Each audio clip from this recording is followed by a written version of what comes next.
दगडफेकीमध्ये 7 जण अटकेत, गुन्हा दाखल करण्याची प्रक्रिया सुरू। दगडफेकीमध्ये महिला, पोलीस कर्मचाऱ्यांसह 3 पोलीस जखमी।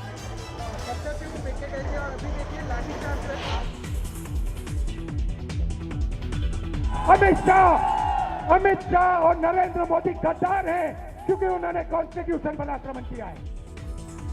रायबरेलीमध्ये बोलताना राहुल गांधींचं पंतप्रधान मोदींसह गृहमंत्री अमित शहांबाबत वादग्रस्त विधान, माफी मागणार नसल्याचाही पुनरुच्चार।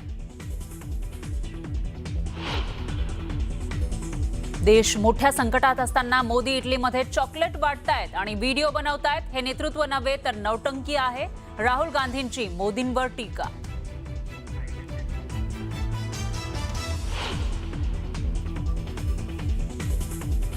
मागच्या वेळेस मी सांगितलं होतं, पवार साहेबांना फार राग आला, ते म्हणाले की मुख्यमंत्र्यांनी असे शब्द वापरू नये, पण मी पुन्हा सांगतो, हा रिजेक्टेड माल आहे। मुख्यमंत्र्यांकडून पुन्हा एकदा राहुल गांधींचा रिजेक्टेड माल असा उल्लेख।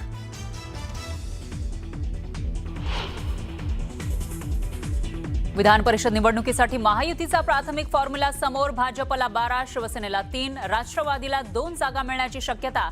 सूत्रांची माहिती, तर काही जागांसाठी होणार अदलाबदल। मवियाच्या शिष्टमंडळानं घेतली राज्याच्या मुख्य निवडणूक आयुक्तांची भेट। SIR बाबत एस चोकलिंगम यांच्यासोबत चर्चा। बंगालची निवडणूक SIR मुळेच भाजपनं जिंकली, आदित्य ठाकरेंचा हल्लाबोल। राष्ट्रवादीचं विलिनीकरण हा विषय संपलाय, विलिनीकरणाच्या मुद्द्यावर पडदा पडलाय। विलिनीकरण होणार नाही, सुप्रिया सुळे आणि जयंत पाटलांची पक्षाच्या बैठकीत भूमिका। मुख्यमंत्री फडणवीसांच्या अध्यक्षतेखाली उद्या राज्यस्तरीय खरीप हंगामापूर्व आढावा बैठकीनंतर मुख्यमंत्री घेणार पत्रकार परिषद। एल निनोच्या पार्श्वभूमीवर शेतीबाबत घोषणा होण्याची शक्यता।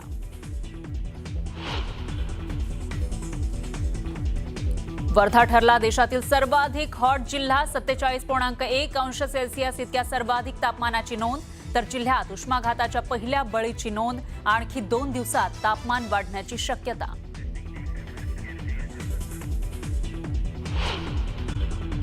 एक ब्रेकिंग न्यूज आहे, उद्या मुख्यमंत्री फडणवीसांच्या अध्यक्षतेखाली एक महत्त्वाची बैठक होणार आहे। राज्यस्तरीय खरीप हंगामपूर्व आढावा बैठक होणार आहे। मुंबईमधल्या सह्याद्री अतिथीगृह इथं दुपारी 1 ते 3 या वेळेमध्ये ही महत्त्वाची बैठक होईल। राज्यातील शेती आणि खरीप हंगामाच्या तयारीचा आढावा यामध्ये घेतला जाणार आहे। विशेष म्हणजे अल निनोच्या पार्श्वभूमीवर शेतीसंदर्भात काही महत्त्वाच्या घोषणा होण्याची शक्यता आहे, कारण एल निनोमुळे यावेळेला चांगला पाऊस पडणार नाही अशी शक्यता वर्तवली जाते। त्या पार्श्वभूमीवर सरकारकडून काही खबरदारी घेतली जाऊ शकते। या बैठकीनंतर मुख्यमंत्री देवेंद्र फडणवीस पत्रकार परिषद घेणार आहे।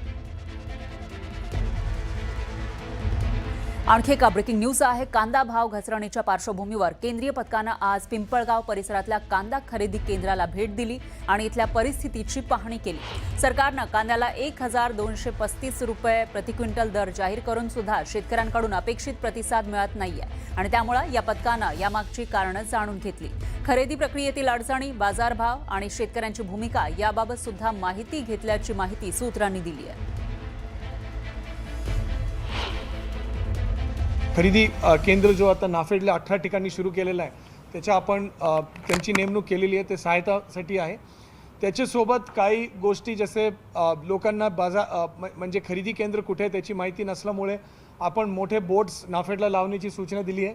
त्याच्यासोबत कुठल्या दरवर खरेदी होत आहे त्याची सूचना दिलेली आहे आणि त्याच्यासोबत काही बेसिक जो गोष्टी आपण आज के डेटमध्ये तातडीने करू शकतो की ये जो रजिस्ट्रेशनमध्ये कुठल्या अडचण येऊ नये, पीक पाहणीची काय अडचण येऊ नये, या सगळ्या गोष्टीची आपण नाफेडच्या माध्यमातून करतोय। आणखी एक मोठी बातमी आहे, नाशिक जिल्हाधिकारी आयुष प्रसाद यांनी शासनाला महत्त्वाचं पत्र पाठवलेलं आहे आणि विधान परिषद निवडणुकीच्या आचारसंहितेमुळे कुंभमेळ्याच्या कामांवर परिणाम होऊ नये अशी मागणी केली आहे। सिंहस्थ कुंभमेळा, आपत्ती व्यवस्थापन तसंच मान्सून पूर्व कामांसाठी आचारसंहितेमधून विशेष सूट द्यावी अशी विनंती जिल्हाधिकाऱ्यांनी पत्राद्वारे केली आहे। आता जिल्हाधिकाऱ्यांच्या या मागणीनंतर शासन नेमका काय निर्णय घेणार याकडे सर्वांचं लक्ष लागलंय। त्याच्यामध्ये आपण ऑलरेडी कालच्या दिवशी एक प्रस्ताव पाठवला आहे की मान्सून पूर्व तयारी याची मान्सून पूर्व ये जो 3 गोष्टी जो आहे ना, मान्सून पूर्व तयारी, सिंहस्थ कुंभमेळा, आपत्ती व्यवस्थापन याच्या टंचाई आराखडा अंतर्गतचे काम आहे. ये सगळेला विशेष बाब सूट मिळावा असं करके आपण प्रस्ताव पाठवला आहे. मुख्य सचिव महोदयांच्या अध्यक्षतेखाली एक समिती असतो आणि ते त्याच्यामध्ये मान्यता देऊ शकतो. तो आपण प्रस्ताव काल सादर केला. तिला एक ब्रेकिंग न्यूज आहे. विधान परिषद निवडणुकीसाठी महायुतीचा प्राथमिक फॉर्म्युला समोर आलेला आहे. स्थानिक स्वराज्य संस्थांमधील संख्याबळावर प्राथमिक चर्चेला सुरुवात झाल्याची माहिती आहे. सदस्य संख्या जास्त असलेल्या पक्षाकडून संबंधित विधान परिषद जागेवर दावा केला जाणार आहे आणि या सूत्रानुसार भाजपच्या वाट्याला 12 तर शिवसेनेच्या वाट्याला 3 आणि राष्ट्रवादीच्या वाट्याला 2 जागा येणार असल्याची माहिती आहे. विधान परिषद निवडणुकीमध्ये भाजप 12, शिवसेना 3 आणि राष्ट्रवादी 2 जागांवर असा हा फॉर्म्युला ठरल्याची माहिती समोर आलेली आहे. त्या पद्धतीनं चर्चा सुरू असल्याचंही कळतंय. महायुतीच्या समन्वय समितीमध्ये जागा वाटपावर प्राथमिक चर्चा होणार असल्याची माहिती आहे आणि काही जागांसाठी भाजप, शिवसेना आणि राष्ट्रवादीमध्ये अदलाबदल होणार असल्याचंही कळतंय. प्राथमिक चर्चेमधील जागा वाटपाचा फॉर्म्युला समोर आला आहे. मुख्यमंत्री फडणवीस आणि दोन्ही उपमुख्यमंत्र्यांच्या बैठकीमध्ये जागा वाटपावर अंतिम शिक्कामोर्तब होणार असल्याची ही माहिती समोर येते.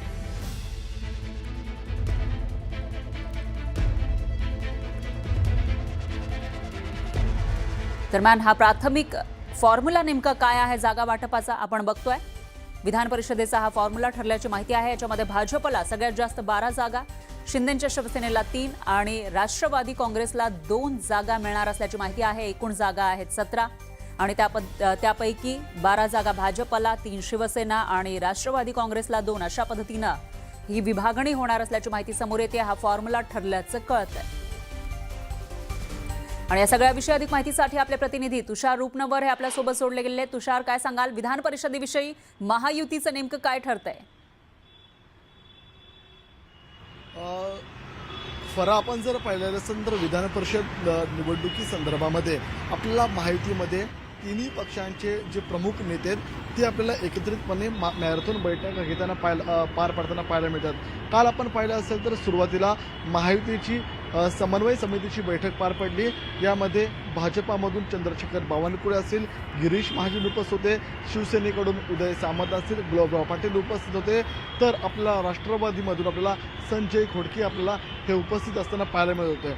आपल्याला ज्या मॅरेथॉन बैठका सुरू आहेत गेल्या 3 दिवसांपासून पडद्यामागे वेगवेगळ्या हालचाली सुरू असल्याचं पाहायला मिळत आहे आणि 17 जागांपैकी जो फॉर्म्युला न्यूज 18 मराठीच्या हाती लागलेला आहे त्यानुसार भाजपा 13 जागा लढवताना पाहायला मिळणार आहेत. शिवसेनेच्या वाटेला 3 जागा असणार आहेत तर राष्ट्रवादीच्या वाटेला आपल्याला 2 जागा मिळताना पाहायला मिळणार आहेत. यामध्ये आपण पाहिलं असेल तर या विधान परिषदेच्या या 17 जागांची जी निवडणूक आहे ती स्थानिक स्वराज्य संस्थांमध्ये जिल्हा परिषद असतील किंवा पंचायत समितीमध्ये जे सदस्य निवडून आलेले आहेत त्या सदस्यांच्या मतदानावरती आपल्याला हे निवडणूक पार पाडताना पाहायला मिळणार आहे. अर्थात यामध्ये सर्वात मोठा भाव म्हणून आपल्याला भाजपा 13 जागांवरती निवडणूक लढवताना पाहायला मिळणार आहे. मात्र राष्ट्रवादी आणि शिवसेना या 2 पक्षांना 3 आणि 2 ह्या जागा मिळताना पाहायला मिळणार आहेत. मात्र जी प्रमुख बैठक आपल्याला जी होणं अपेक्षित आहे ती बैठक मुख्यमंत्री देवेंद्र फडणवीस, उपमुख्यमंत्री एकनाथ शिंदे आणि उपमुख्यमंत्री सुनेत्रा पवार या 3 प्रमुख नेत्यांमध्ये आपल्याला शेवटची अंतिम बैठक पार पडेल आणि मुख्यमंत्री देवेंद्र फडणवीस या 17 जागांपैकी कोणत्या जागेवरती आपले उमेदवार अंतिम असतील या संदर्भामध्ये आपल्याला स्पष्ट होताना पाहायला मिळणार आहेत. न्यूज 18 मराठीच्या हाती जी यादी आलेली आहे या यादीनुसार आपण जर पाहिलं असेल तर यामध्ये सर्वात महत्त्वाची जी बाब आहे त्यामध्ये फॉर्म्युला ठरलेला आहे. 12 जागांवरती भाजपा आहे, 3 जागांवरती शिवसेना आहे, 2 जागांवरती राष्ट्रवादी काँग्रेस पक्ष आहे. राष्ट्रवादी काँग्रेस पक्षाला प्रामुख्याने रायगड, रत्नागिरी, सिंधू आणि हिंगोली ह्या जागा मिळताना पाहायला मिळणार आहे. तर शिवसेनेला ठाणे, नाशिक आणि यवतमाळ या जागांसंदर्भामध्ये शिवसेनेची आग्रही मागणी आहे. शिवसेना पक्षाकडून 4 किंवा 5 जागा अधिक 1ची जागा पदरात पाडून घेण्यासाठी प्रयत्न सुरू आहेत. मात्र तुर्तास तरी भाजपाकडून जागा देण्याला आपल्याला विरोध दर्शवल्याचं पाहायला मिळतंय. त्यामुळे हा जो समन्वय आहे तो मुख्यमंत्र्यांच्या दरबारामध्ये स्वतः मुख्यमंत्री देवेंद्र फडणवीस या संदर्भामध्ये अंतिम तोडगा काढताना पाहायला मिळणार आहेत. त्यामुळे जो प्रथम फॉर्म्युला समोर आलेला आहे तो म्हणजे 13, 12, 3, 2चा फॉर्म्युला समोर बरोबर आहे. बरोबर आहे. त्याच्यामुळे आता याविषयीची अपडेट आपण घेत राहूया. धन्यवाद तुम्ही दिलेल्या या सविस्तर माहितीसाठी.